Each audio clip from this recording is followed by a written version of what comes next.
is Pavel with 100 Hustle, and what are we doing? We're actually going to fight some vampires. Where we are meeting with George, the owner of Quest Factor, the escape rooms, and we're going to talk about his hustle and what he's doing and what the Quest Factor is all about. So check us out right here. Hey George, how you doing? Great, thank you. Good. I just wanted to say this is our next episode of 100 Hustle, and we're meeting with George. He's the owner of Quest Factor. George, what is Quest Factor? Well, I'm glad to have you here with us. Quest Factor, as the name says, escape rooms. We focus on providing entertainment service, and by entertainment I mean one-time kind of experience that you couldn't ever get anywhere else. Escape rooms, in general, they appeared in about 2000. They getting started popular about 2013, 14. Mm-hmm. We went into this business in 16. In 2016, so 2 years ago, yeah, right? 2 years ago. And I'll tell you, in general, for people who are not familiar with this business, kind of a little bit history.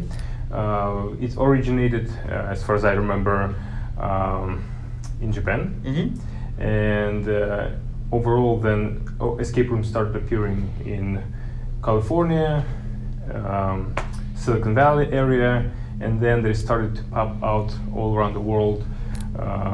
And this business actually was pretty at the hype in Moscow a couple years ago. I actually saw some escape rooms over in St. Petersburg, so yeah. That's why I'm kind of surprised to see some of that here in Seattle area. Mm-hmm. George, how old are you? I'm 26. You're 26-year-old. You're actually the youngest entrepreneur, self-made entrepreneur appearing on 100 Hustle so far. So congrats on that, man. That's good. I hope somebody beats me. We'll see about that. I wish luck. Yeah. So tell us about your education, about your background. What's your education? What's your profession? I mean, I know you were doing like some programming before that, right?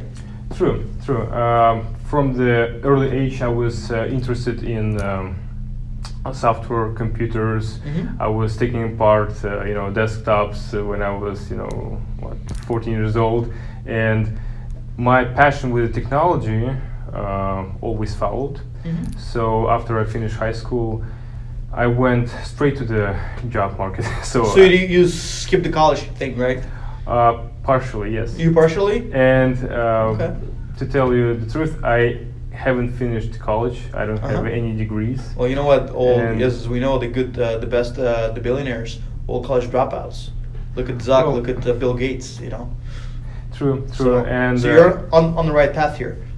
Well, we'll see. But basically, I'm really motivated to learn new things, mm-hmm. and I'm passionate about self-learning, and I believe in the self-learning and having this kind of esteem to achieve goals. And even though it may seem that if you need to skip a certain degree just to get a step further, and you don't see it necessary, then do it.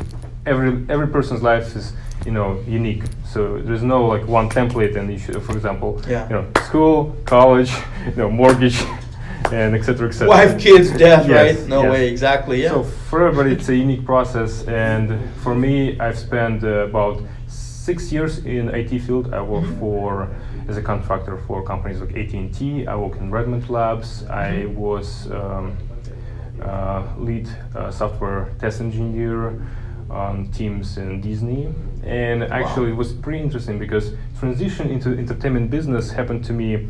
How did that happen? Because I'm sitting here and thinking, well, this guy is a 26-year-old who skipped college, who actually worked in IT business, and now he's doing totally different because this is not really IT related. So how did the transition happen?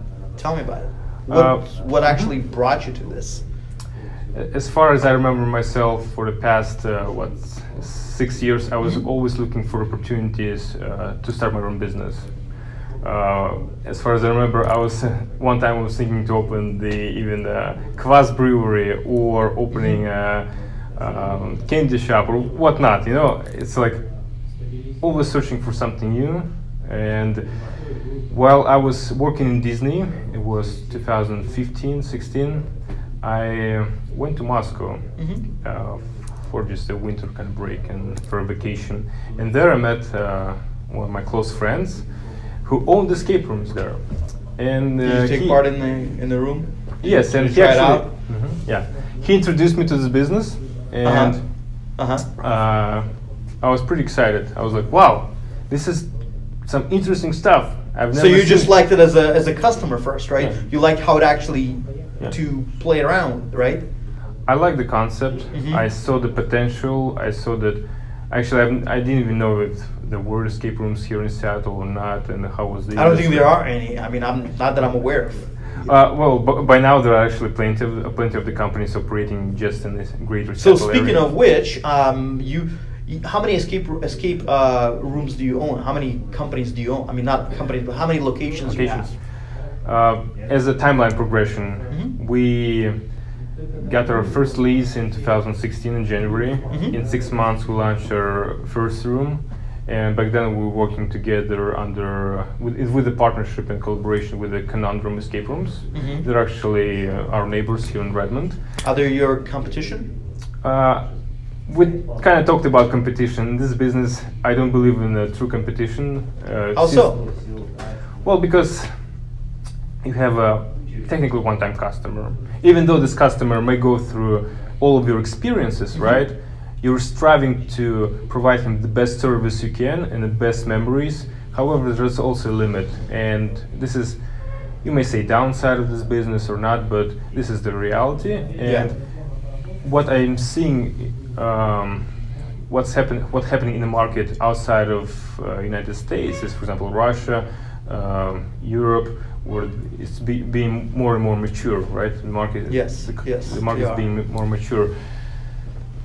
Everybody's starting thinking about collaboration, and this is how I think we're gonna survive in future. Just to collaborate with each other and basically share the ideas in cooperation, and not exactly the ideas. You guys, as far as I know, you guys share the database of your clients with each other, right? It's a cross-marketing. For example, if the customer came into my escape rooms and he played for all of the rooms, I would be more than happy to direct him to another neighboring rooms. company. Yeah. And we would have flyers and all the promotional materials of each other, because we feel that whenever we go to even experience, say, our competitors' rooms, if they're great and if we feel that they're matching our quality, it's like, what would you suggest to your friend? Only the best. So our customers are our best friends, and we would advise them to go to their escape room to try it out, because we feel that we'll have this quality experience there. George, a little bit of a different question about the organizational structure. I see that this is, I took a look around, you showed it to us, but you have very unique designs of each escape room. I saw some room with coffins, I saw a room with pirates and some bank robbery. Or who designed all of that? Who actually created that? Was it you, or who designed it? Originally, all of the rooms, the first two, we designed them, actually the first three, we designed completely ourselves from scratch. The inspiration came from the movies, books.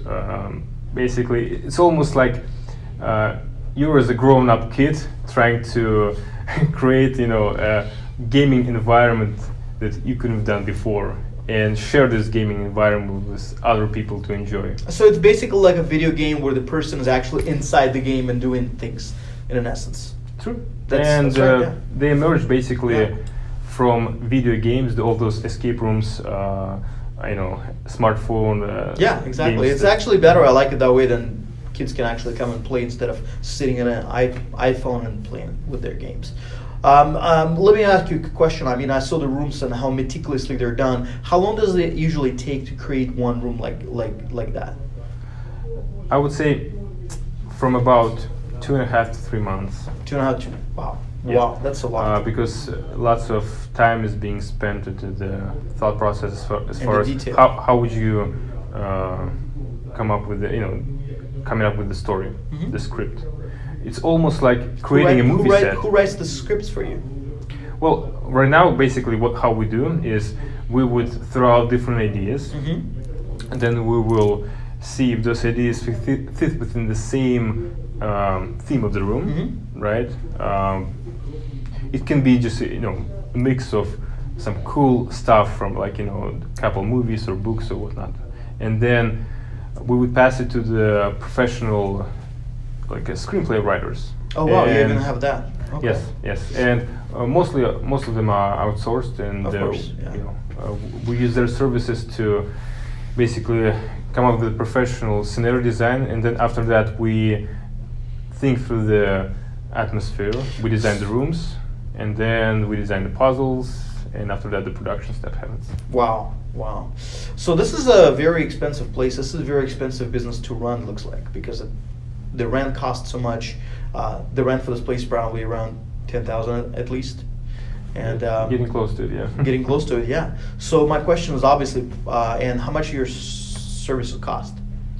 Our service cost per client is $30. $30. So the most obvious questions I'm going to ask, George, are you profitable? And I will tell you the truth, is like in any other business, we're just getting profitable. You're just getting profitable. And the reason is because we didn't set our goal to squeeze everything from the company right at the beginning, or just stay at the level of having 2 locations or 1 location. All of the money that we generated, we're basically put it back into the business. Into the business. Smart. Yeah. And obvious question I'm also going to ask. You're 26-year-old. You're a young kid. So are you self-funded, or you have investors who actually invested money into you? At this stage, we have investors. You already have However, investors. back in 2016, all we had within as far as our resources, a couple credit cards and a little bit of savings. That's it. So kids your age right now, they're actually more concerned with things like going to the clubs and partying instead of actually creating that kind of a business. What's your suggestions to those guys of your age who are just thinking of creating something like that or some sort of a business, but instead they're spending time doing something else? What would be your advice and suggestion to those guys? I would say that in our age, yes, I don't know if it's a generation problem or this was always the case. However, maybe the video gaming industry does really affect, and people decide to be more in the virtual world instead of the real world. Mm-hmm. And actually, our game concept in escape rooms is trying to fight it. We're bringing kids from playing all those video games on their smartphones or into the actual game. Into the actual game, and reminding them how important it is to actually socialize, how important to be cooperating with people together, and those skills are important. And my advice to answer your questions. My advice for the younger generation would be: think about your dreams. Think about what you want to be and what you want to achieve. So execute your dreams, basically. Yeah, execute your dreams, and no matter how hard the process may be, and tell the truth, whatever you expect, it's going to be twice as hard usually. So, exactly. It's not glamorous. Yes. It's a lonely gig. Being an entrepreneur, it's a lonely gig. We all know that. So, question to you: where do you get your self-discipline to actually stay in the lane and actually going towards your goal? Because it looks like you do have that self-discipline. To build that kind of enterprise, it requires a lot of self-discipline and grit. So, where do you get it from? I don't know. Maybe part of it is the way I grew up, and I think parents and the people you surround yourself around is very important, and who your friends are. And this is the second. Shoulders with. Yes, and that's what I see as far as the younger generation and all the kids who are either achieving something, or they don't. Yeah, it's all about either they surround themselves with the people who would like to develop themselves into the certain career paths, or grow themselves as a businessman, or not necessarily in business or any path of lives. So you have to have this esteem. It's called grit, basically. Yeah, that's right. Yeah. Great. George, let's go take a look at your household, see what you do here, and see what the rooms look like. All right.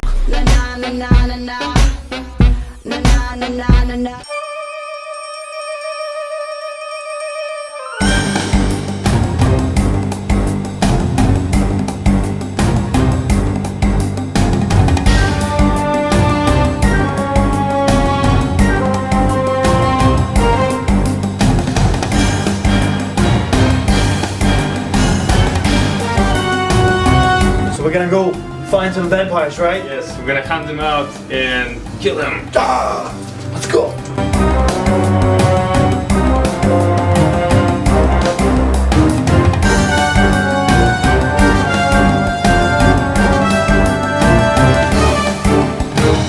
Guys, you should come check it out, this quest rooms. You know, George's gonna show you around and you're gonna have a fun time here. So George, our signature feature of 100 Hustle is a blunt blitz. If you know what it is, if you don't know what it is, it's basically I'm going to be asking you short questions and need short answers. Maybe uncomfortable questions, but let's shoot it. You ready? Okay. All right. So George, are you profitable? I already asked that, I think. Just starting. Just starting to get profit. Yes. How many people working for you? In our team is about 15 people. Oh, wow. I also did some research about you, and I know you like to sing. Well, that's true. Are you a good singer? Well, not as good as I wanted to be, but Do you sing in the shower? I do occasionally. Do you want to sing something now? Well, if you ask for it. Yes, I do. Пустынные улицы вдвоем с тобой куда-то мы идем, а я курю, а ты конфеты ешь. И светят фонари давно, ты говоришь, пойдем в кино, а я зову тебя в кабак, конечно. Восьмиклассница.